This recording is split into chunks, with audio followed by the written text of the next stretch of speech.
Jaganmohan Reddy plenary సమావేశాలు చంద్రబాబు నాయుడు గారిని విమర్శించడానికి తప్ప ఆ పార్టీ విధి విధానాలు ఆ పార్టీ గురించి ఎలా నడవాలో చెప్పే విధానం లేదు. మే 27, 28, 29 మహానాడు జరిగింది.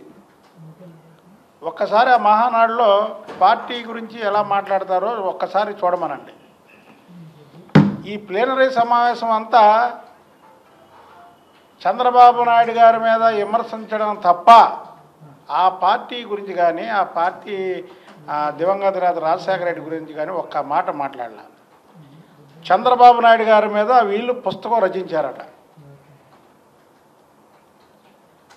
తెలుగుదేశం పార్టీ ప్రతిపక్షంలో ఉన్నప్పుడు రాజా ఆఫ్ కరప్షన్ అని ఒక పుస్తకాన్ని విడుదల చేస్తే దాన్ని ఆ రోజు కాంగ్రెస్ మంత్రిగా ఉన్నటువంటి శంకర్రావు కోర్టులో రిట్టేస్తే, ఎర్రనాయుడు గారు రిట్టేస్తే స్వీకరించిందంటే మేము పక్కా ఆధారాలతో సహా మేము పుస్తకం రాసాం ఆ రోజు తెలుగుదేశం పార్టీ.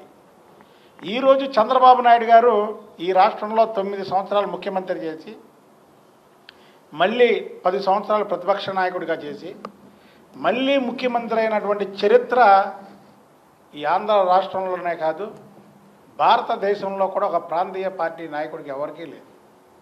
అది చంద్రబాబు నాయుడు గారికి ఉంది. అది చూసి వారవలేక ఈరోజు ఆయన మీద పుస్తకం రచించారు.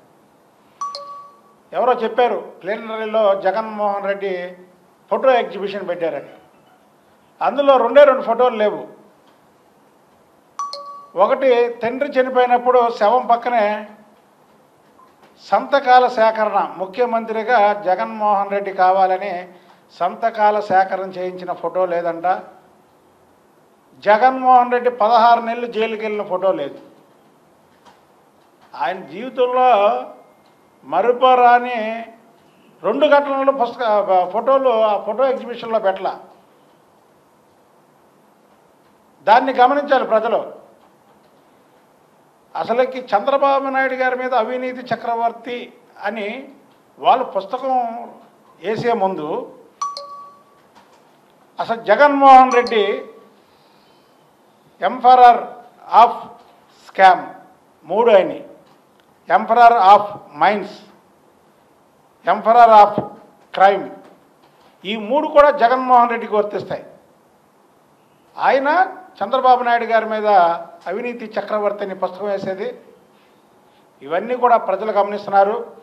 ఈరోజు అమరావతి అక్కర్లేదని చెప్పి మీరు ఏదైతే నాగార్జున విశ్వవిద్యాలయంలో పట్టభద్రులయ్యి ప్రజలకి సేవ చేయడానికి బయటకు వస్తారో ఆ నాగార్జున విశ్వవిద్యాలయం ఎదుటే మీరు రాష్ట్రంలో ఉన్న థియేటర్స్ అందరూ కలిపి అక్కడ ప్లీనరీ సమావేశం పెట్టారు. తప్పకుండా 2018 ఎన్నికల్లోపే వైఎస్ఆర్ పార్టీ తెరమరుగవ్వడం ఖాయం.